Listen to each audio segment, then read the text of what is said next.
Yo, what's up guys? Teacher Paul here, and today we have a coffee request. If you want to request a video, click over here or buy me a coffee. Link is in the description. And guys, thank you so much for your support. This request comes from Cecilia. Shout out to Denmark. Cecilia says, "Hi Paul, this is a very interesting video about how Denmark, and the rest of Scandinavia too, I guess, got to the point of political system that we have today." So let's check this out. This is called How Denmark Invented Social Democracy. It's from a channel called Kraut. So let's take a look at it. Guys, join us on Discord. The link is in the description. Like, subscribe, and let's go straight to the video. I'm a bit sick, but I will try to be as coherent and as educated as possible. Let's check this out.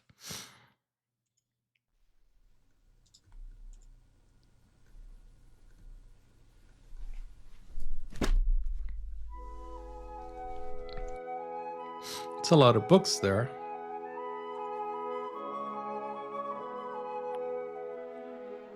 Pick up and read some political science books and I guarantee you that you are going to always encounter one specific phrase. Which is? Getting to Denmark.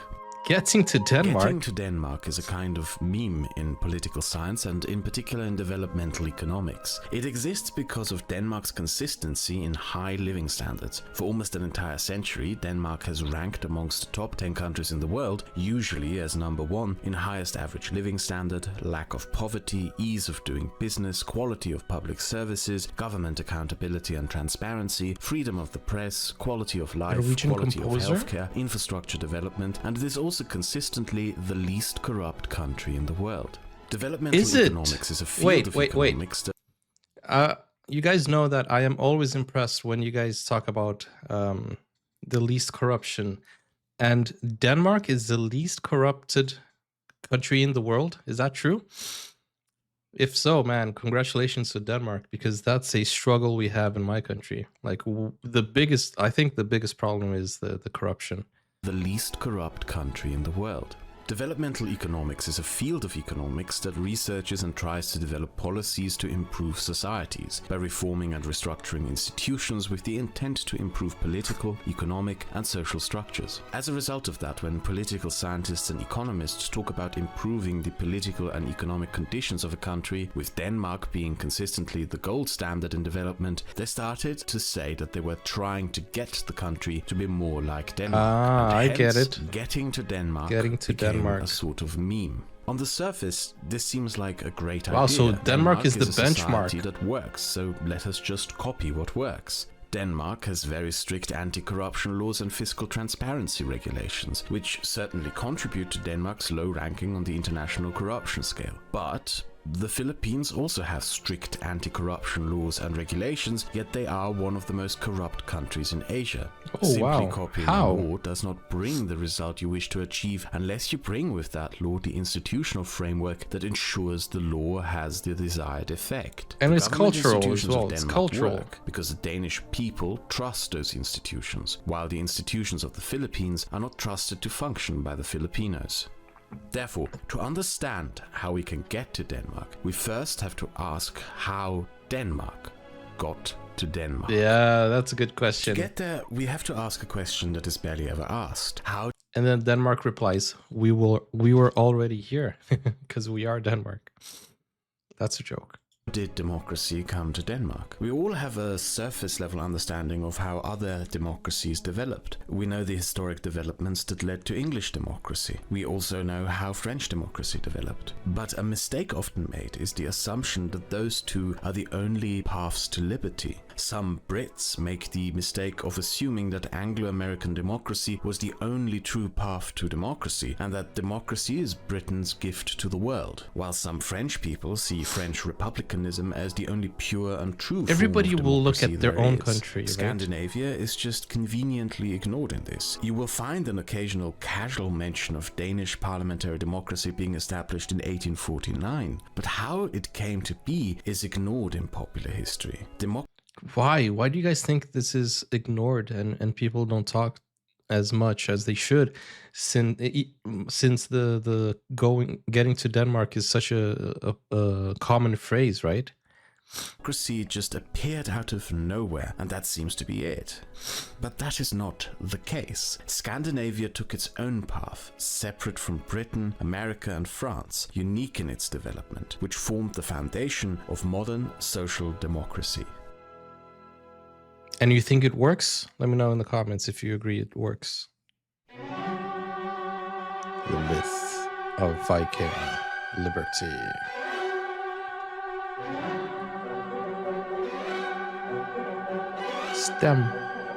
STEM. There's a prevailing myth that the origins of Scandinavian democracy can be found in pagan Germanic tribal social organization. However, this ignores that the Scandinavians were not the only Germanic peoples marauding through Europe. So did the Franks, Saxons, Visigoths, Lombards, and the Ostrogoths. It also ignores the fact that the Norsemen did not simply stay in Scandinavia. Viking marauders established Viking kingdoms in England, Ireland, Scotland, and France. Let's take the French Viking kingdom, since it had the longest political impact, as an example.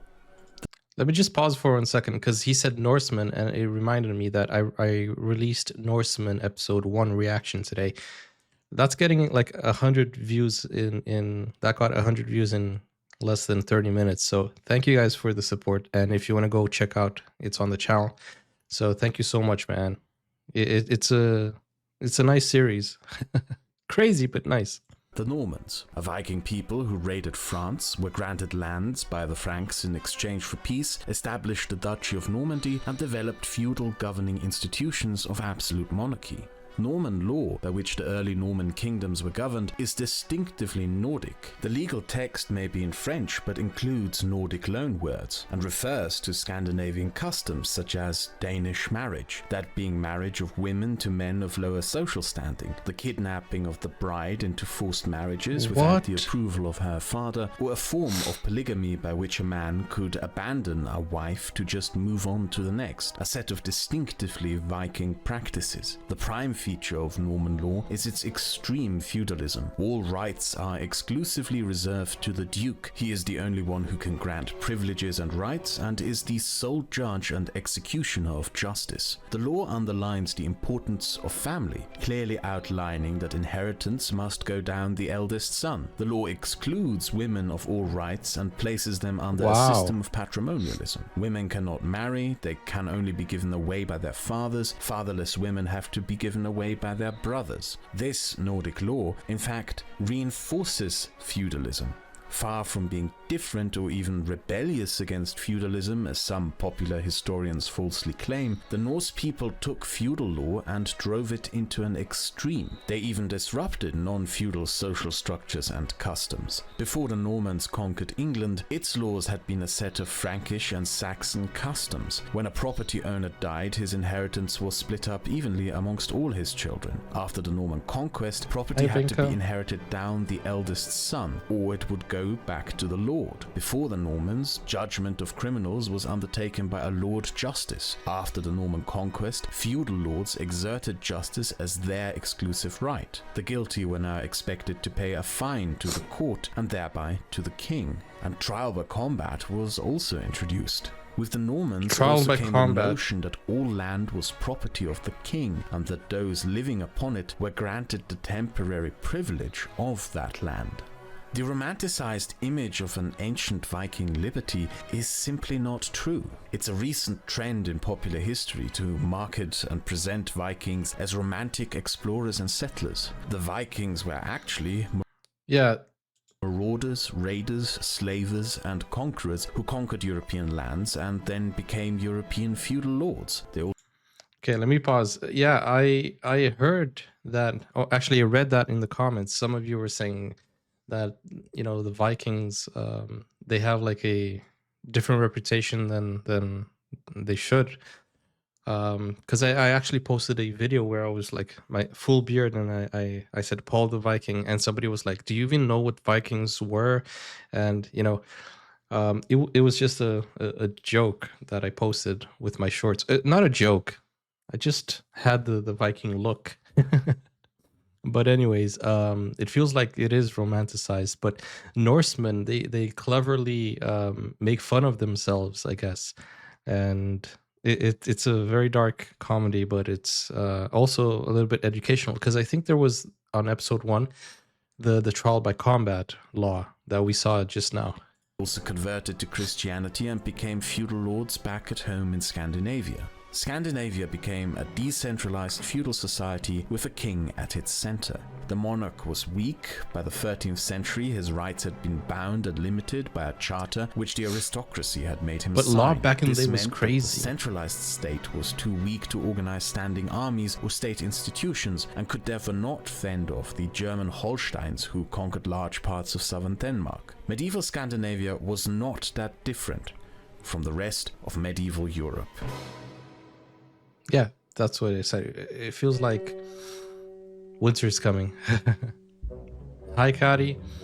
Feels like law back in the day was very similar. There's one thing that developed medieval Scandinavia different from the rest of Europe: geography. Its rugged geography makes the use of roads difficult, especially during the winter. You couldn't just call a snowplow to clear the streets in 14th century Göttland. But what there was a lot of was coastline. This resulted in seafaring becoming common and, thanks to the abundance of lumber, easy Denmark as a and its means of beaches. transportation. It also resulted in a significant socio-economic development. The proximity to the Hanseatic League and its free cities meant that great commercial wealth was very close. Trade in the rest of medieval Europe was mostly facilitated through roads and river networks. Roads and rivers that could be controlled by different lords who would then extract tolls from any merchants who used them. However, no aristocrat owned the North and Baltic Seas. If you wanted to take part in the Hanseatic trade, all you needed to do was build a boat, load what you had to sell, IKEA. and set out into the sea. This gradually started to disrupt the manorial economy of medieval Europe in Scandinavia. Trade, or any commercial activity for that matter, was severely restricted throughout medieval Europe. You had to gain trading licenses from kings and pay the heavy tolls that lords put on the use of their roads. As a result of this, economic power lay almost entirely with the aristocracies, unless you lived in a free city.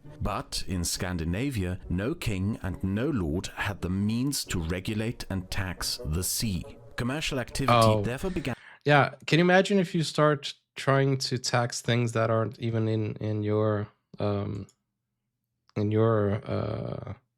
area, for example? How can you tax the sea, right? But maybe they did that. I don't know how things are nowadays. The music he is using is from the composer Edvard Grieg from Bergen. I never knew. I heard that so many times, but I heard that song so many times in the past. Like the live stream. Thank you, Venka. Began to spread among the Scandinavian peasantry, unrestricted by the aristocracy, thereby shaping the peasantry as a political force in struggle with the aristocracy earlier than in many other societies. Another geographic factor is Scandinavian iron ore. The abundance of iron ore, in particular in Sweden, resulted in an immigration of skilled metalworkers from Germany that helped establish a metalwork industry by the late Middle Ages, establishing an additional economic sector outside of aristocratic control. The final geographic factor was the high latitudes with their extremely cold winters. Winters always necessitate storage economies that save harvests and fuel for the duration of the winter months. And in Scandinavia, especially cold and long winters facilitated an especially extensive storage economy. Wow, look Over at the that. centuries, this created a tradition of communities working together for a common good, and a social attitude that saw good times as an opportunity to prepare for bad times. Sharing Not just heading as is individuals, caring. but as a community. Through the storage of supplies as a community, common economic institutions were established by a peasantry that were run by that peasantry. Scandinavian communities started to create communal institutions for the wider benefit of their society, run by them and trusted by them earlier than anywhere else. This is an aspect often mischaracterized and misunderstood by outsiders. Infamously, the American far right likes to deride this aspect of Scandinavian society as communism, even though it came into existence centuries before Marx was even born. Equally false, Marxists enjoy describing it as socialism, even though its establishment during medieval feudalism At the end of the contradicts day, Marxist nobody theory of knows history and anything, developmental right? stages. And it didn't come to be through class struggle as Marxist theory demands, but through cold weather. We should, however, be careful not to overemphasize the importance of geography in political development. Cold climates necessitating storage economies also existed in Russia. There, however, the monarch was able to cement an absolutist state institution. Shorelines favoring trade by sea also existed in Britain, but the English aristocracy managed to maintain control over the trade ports, and the monarch remained powerful enough to control trade monopolies. Scandinavia went through this political development on its own and in a unique way, and the ultimate result of it was that while most of Europe exited feudalism with political conflict between an aristocracy and monarch over the establishment of an absolutist state, Scandinavia exited feudalism with a significantly more empowered peasantry than the rest of Europe. See, that's the thing I like about Scandinavia. It's all about sharing, caring, and equality.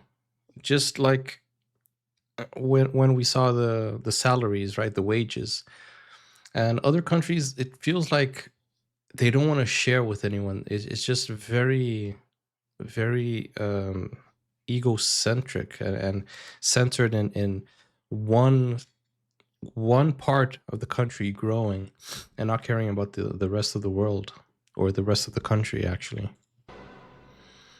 But the thing is, when everybody grows, the whole country grows together. The common good.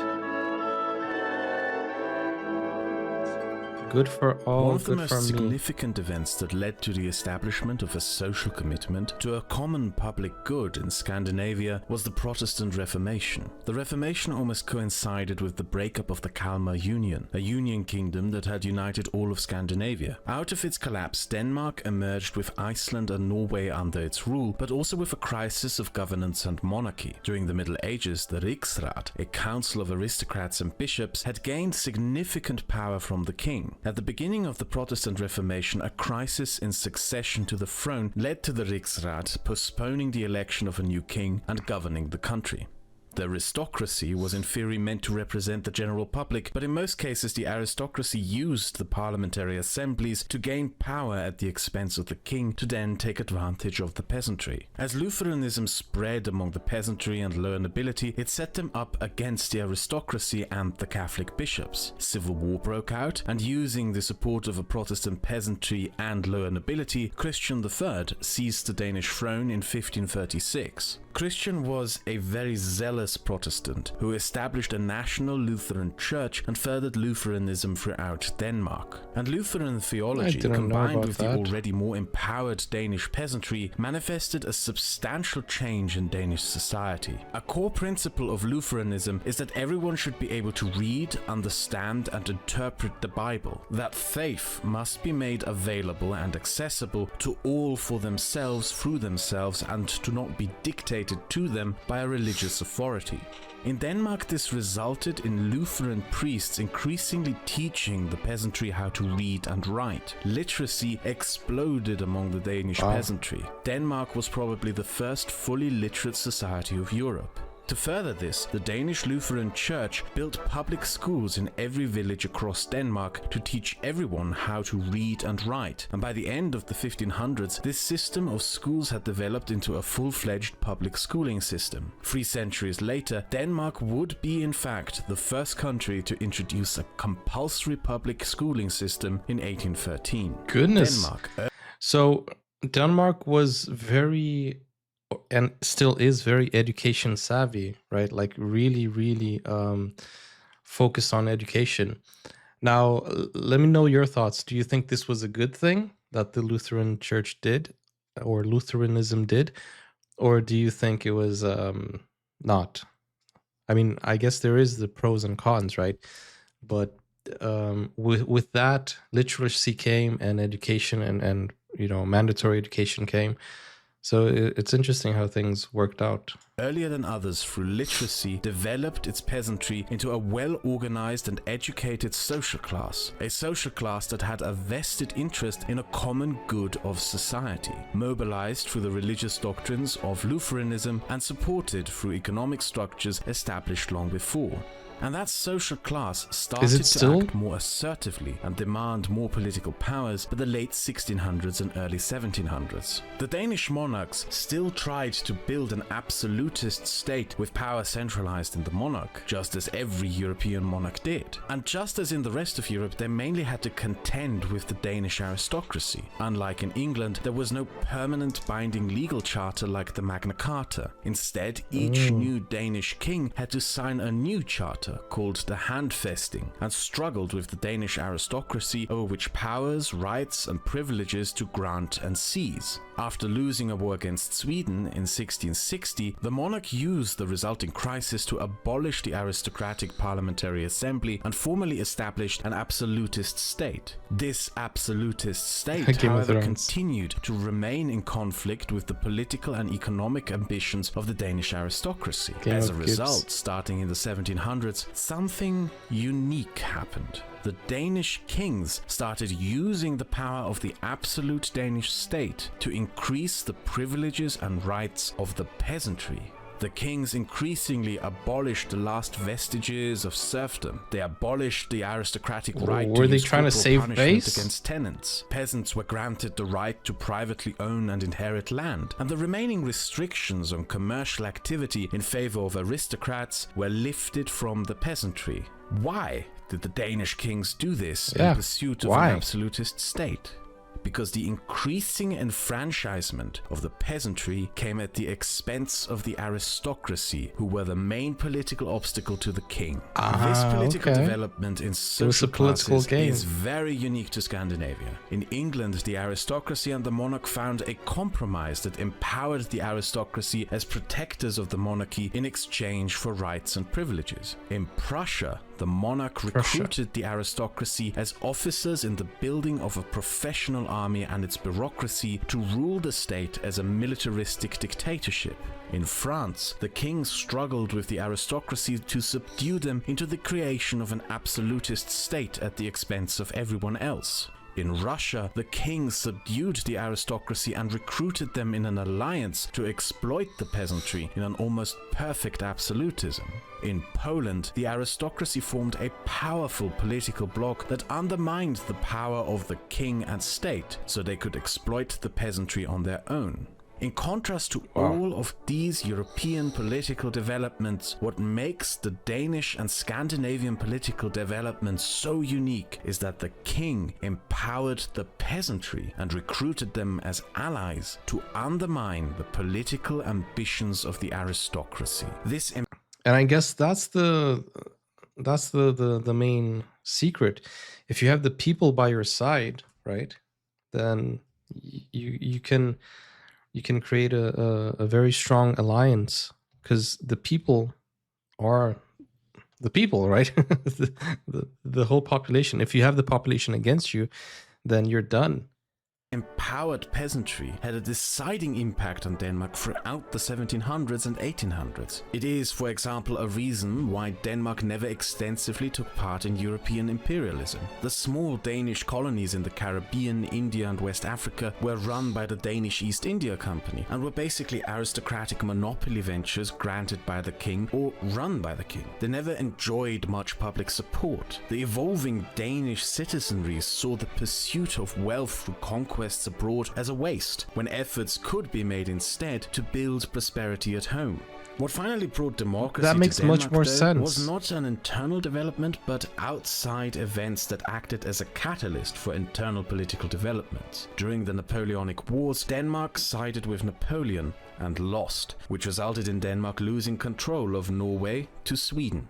But far more crucially, the German states received the right to interfere within internal political Danish matters because of the German populations in the provinces of Schleswig-Holstein. class-based calls for political representation and rights now clashed with the ambitions of a wealthy German aristocracy of Schleswig-Holstein and created conflicts of national identity with the German population. Democracy was no longer just a class-driven political aspiration, but one of national identity. A religious revival movement emerged. I guess this is why Norwegians chose to get a king when gaining independence. People had a good view of what a king is. My mind is not processing that. What was I gonna say? I was gonna say something, but okay, let's go back to the video. Oh, I was gonna say, I think the animation is really nice. I like the animation that they did here, and also the soundtrack, pretty nicely chosen as well. Was no longer just a class-driven political aspiration, but one of national identity. A religious revival movement emerged in the 1840s under Nikolai Frederick Severin Grundtvig, which mostly rallied small farmers together in demands for a private education system as an alternative to the public system. This movement, called the Grundtvigians, kicked off the establishment of a constitutional democracy with votes granted to all men by 1849. Democratic enfranchisement happened earlier than in the rest of Europe. An additional significant contribution to the creation of the Danish state institution was when Prussia went to war with Denmark over its German minority. Denmark lost the war and consequently lost Schleswig-Holstein. This left. The fact that the king made an agreement with the people is possibly the reason why the Scandinavian monarchies stand as strong as they do even today. Yeah, that's true. And you can see that it feels like Scandinavia was always one step ahead, thinking of the future and thinking of the people. Denmark, a lingually homogeneous society with a public enfranchised by democracy that could consequently engage in the building of a state and common good without outside interference or distractions.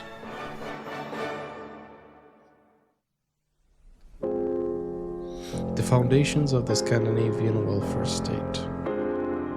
Let's briefly return to the 1700s. The granting of property rights to small farmers was probably one of the most significant steps in Danish and in Scandinavian political development. This mainly began in Norway under Danish rule during the late 1700s through a process historians called the individualization of agriculture. The customary large landholdings became replaced with small family farms. That small family farm, starting in Norway, over the centuries became the basic unit of production of the Scandinavian economy. When industrialization came, there was consequently no mass disruption of communal structures. Industrialization throughout the rest of Europe mostly transpired through large landholdings, clearing the land, disrupting the craftsman and tenant farm economies. The communities built around these economic sectors fell apart, migrated into cities, became part of the industrial factory work complex, and created a new social class, the working class. That, to a large extent, did not happen in Scandinavia, or at least very differently. The commercialization and industrialization of Scandinavian agriculture was a very slow and gradual process that took from the 1780s to the 1950s. It also remained in control of the small farmers and small business owners and their communities. As a result of this, the strong communal bonds and structures that had developed in the centuries before were preserved. This includes the customs of communal care that evolved out of a peasant winter storage economy. And it should not come as a surprise that most political movements and parties in early democratic Scandinavia have their origins in the Scandinavian countryside. These forces came into political opposition with more urban elites, but within the democratic framework, neither side opposed social institutions of common care. The Grundtvigians, a religious political farmers movement that in the end established a constitutional monarchy in Denmark, are a prime example of this. Their interest was in the shaping of a state that through its institutions represented and set the standards of the moral norms of wider society. Their opposition to the public schools was not as much an opposition to the state as it was an opposition to the Danish monarchy's concept of the word public and common. During their time in government, they renamed the Danish public institutions from being public, such as public schools, to the people's schools. For them, common institutions of care and service for society had to be free institutions, in that they were based on voluntary service to society rather than a state-mandated or dictated service for society. Service to society should not be mandated, it should be something that citizens engage in due to their desire to care for each other. This may seem like a side note, but it is the defining and substantial difference between the formation of the Scandinavian and the German ideals for a common good and welfare state. If you went to school in Germany, you were probably taught that Bismarck invented our public healthcare system, but that is not true. The first German public healthcare system were insurance pots created by Prussian factory workers in the 1860s. Those signed labor union agreements to add a percentage of their earnings into a common healthcare pot. When this became widespread in Germany, Bismarck mandated it and built state institutions that seized control over these insurance pots as a state-run public health sector. Bismarck did not do this because he cared for the health of the German factory worker. He did this because he feared the German factory worker was creating an institution independent and outside of the absolute militaristic Prussian state. The German welfare state was created as a mechanism of state control. In contrast, the Scandinavian welfare state came out of a universalist voluntarism, a social commitment to a common good. By the 1880s, the industrialization of the Danish economy started to go into full swing, earlier than anywhere else in Scandinavia, and developed an industrial worker class. While in the rest of Europe, industrialization led to poor houses, strict moral codes, struggles with unions, fear of revolution, Marxist movements and strikes, in Denmark it resulted in a political debate over the arbejderspørgsmål, the worker question, as in, to what extent is society responsible to care for the needs of its industrial workers and laborers, and the result was the establishment of the first welfare state. Denmark introduced a public pension fund with an official retirement age of 60 in 1891, a public healthcare system in 1892, a public workers' accident insurance in 1898, unemployment insurance was passed in 1907, and disability benefits introduced in 1913. The Scandinavian See, that's the thing. Like, it feels like they actually care for the people. Although somebody in the comments said that the retirement age is like way bigger now in Denmark, and it gets higher every time.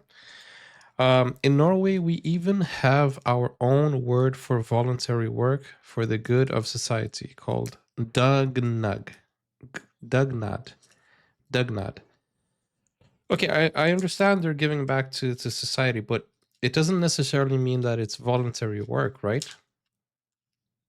Like public schools, the teachers, they have to get paid, right? It's not all voluntary, but voluntary still exists. introduced in 1913. The Scandinavians championed something new during the late 19th century. State programs for social care throughout the world before then usually had been done as poor laws, as a sort of charity that society would care for the misfortunate. This notion is something that the Scandinavians abandoned, instead advocating for institutions of social insurance and social responsibility. This was combined with a policy of expanding the collection of data throughout the country. Denmark, like no other country, is obsessed with statistics, and that has its origins in the 1890s. The Danes established state institutions that by their design existed to collect data and go out of their way to find problems for the state to solve, rather than wait for an unknown problem to fester, grow, and become inevitable to confront. A positive state that exists to serve and work on improving society, rather than a passive state that leaves society largely to itself and only resolves problems when confronting them becomes inevitable. You can see the legacies of this throughout Scandinavia. Norway has the world's largest sovereign wealth fund, collected out of the revenue of its oil and kept for public investments and as a resource in case things go south. A reason why Denmark leads the world in green energy reform is because it has state institutions built around the state seeking out problems to solve. The Danes consequently tackled climate change and most social and political issues earlier than anyone else. During the interwar period, since we're talking about Denmark and energy and stuff like that, what is the response and the feedback that you guys are seeing in Denmark regarding what Trump is trying to do with Greenland. Cecilia says, from what I've heard, the age of retirement will raise to 78 in 2030. Wow. Is that because the life expectancy is going up as well? The only way to survive in the ice hell is by having a strong cooperative culture. What? Denmark then pioneered something new again, this time through the newly developed socialist movement, specifically through a crisis in socialism caused by the First World War. Denmark remained outside of this war, but the way in which industrial workers throughout Europe had cheered for and joined that war, and how socialist parties throughout Europe had joined the cause for war, left the Danish socialist movement dismayed and in an identity crisis. It was proof that there was no such thing as a socialist international, no global workers' movement, but that national interests superseded the social political demands of factory workers in countries. The Danish socialists consequently increasingly abandoned the idea of establishing a global international socialism and opted increasingly for the idea of establishing socialism at home. A functioning national community was seen as a requirement to establish an international community. Then came the 1917 revolution, and this event divided the European socialist movement into factions who advocated for the proletarian dictatorship and those who wished to establish socialism through a liberal democratic state. The Scandinavian socialist movements were completely reshaped by the end of the Second World War. In Sweden, they advocated for a folkhemmet, meaning a people's home, and the motto of the Danish Socialist Party became Denmark for folket, meaning a Denmark for the people. People, in this context, being defined as a cultural and public body represented through a public vote. It ties into and builds upon the idea of an institution of common good through voluntarism, and also separates Scandinavia from other definitions, such as the racist German definition of a people as a biological entity of a folk. Social policies in Denmark were not the result of class appeasement or state control, but common commitment to stability. Danish socialists increasingly abandoned Marxist calls for proletarian dictatorship and Marxism, and hence social democracy as a movement was born in Denmark between 1914 and 1929. So, from what I understand, social democracy has a different meaning or a different perspective depending where you come from, right? That's basically the whole interpretation of it. The life expectancy is 82 in Denmark. Wow. That's crazy. Hi, Maria. That's crazy. You're retired at 78, and then you have 4 years to live, let's say. Wow. So you enjoy 4 years of retirement. That is absolutely insane.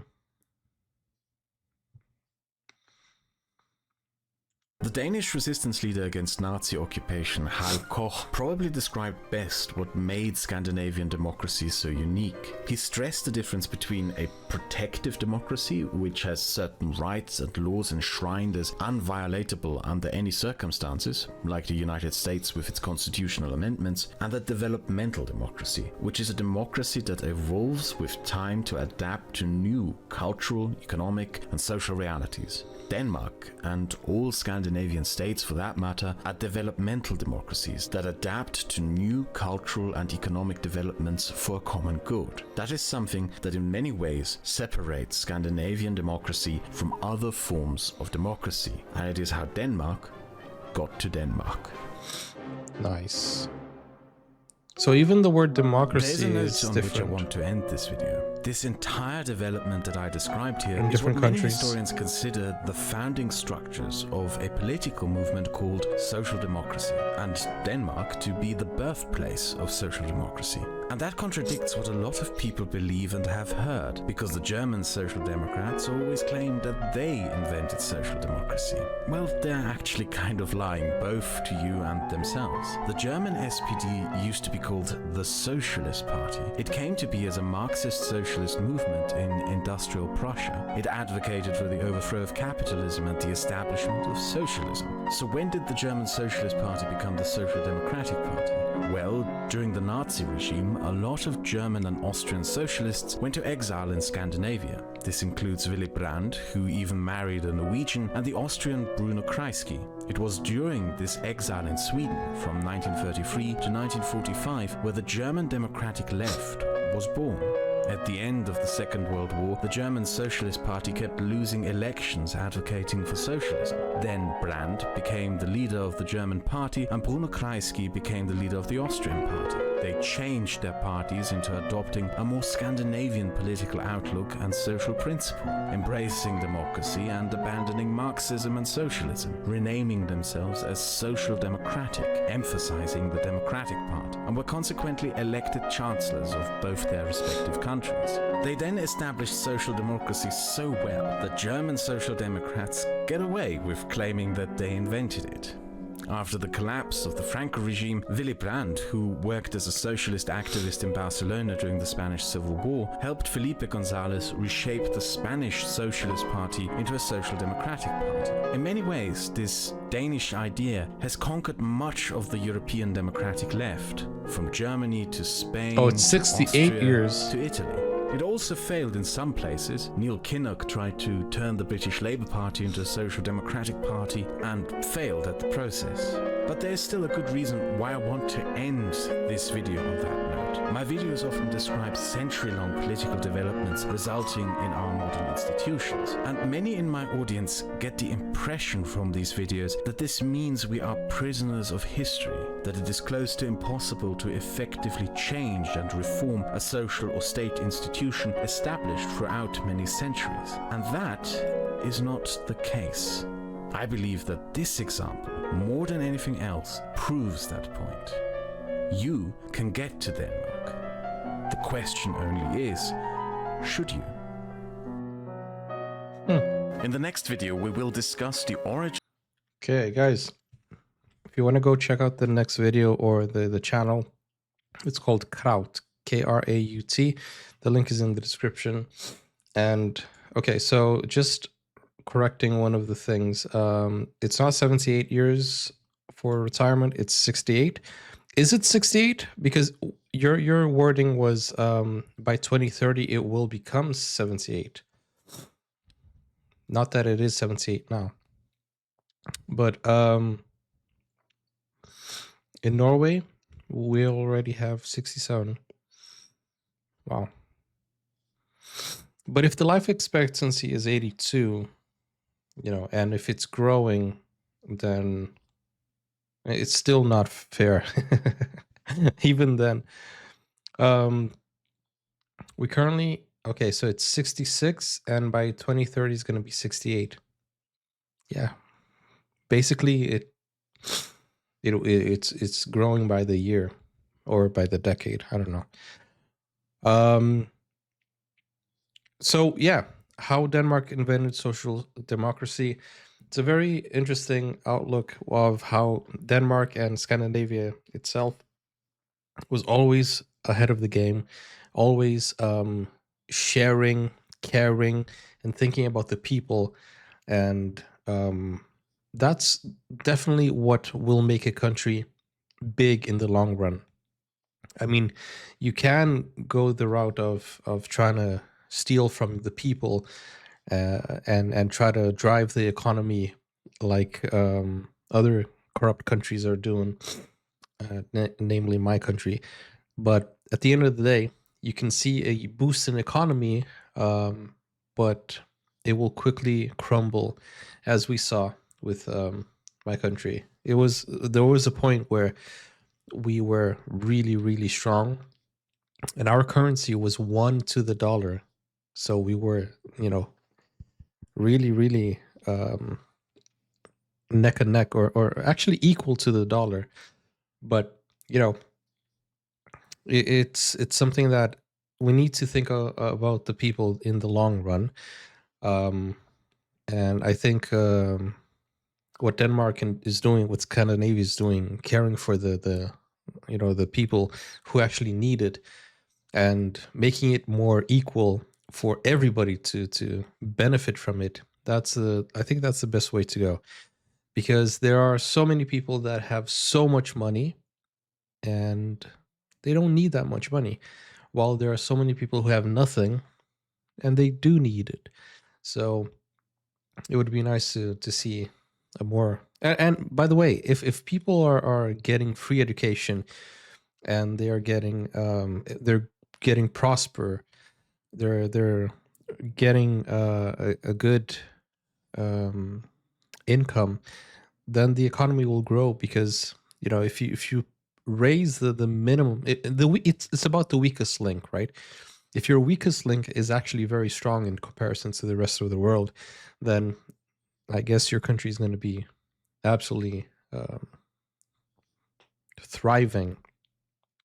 And I'm sorry that my mind today is not processing as well as it should be, because I am quite sick. So sorry about that. I hope everything I said here made sense. Thank you so much, Cecilia, for sending this video in. Go check out the channel, Kraut. And if you are new to the channel, don't forget to like, subscribe, join us on Discord. The link is in the description. And if you want to do just like Cecilia did, request a video through Buy Me a Coffee. Link is in the description, or click over here to watch more. Take care now. Bye-bye.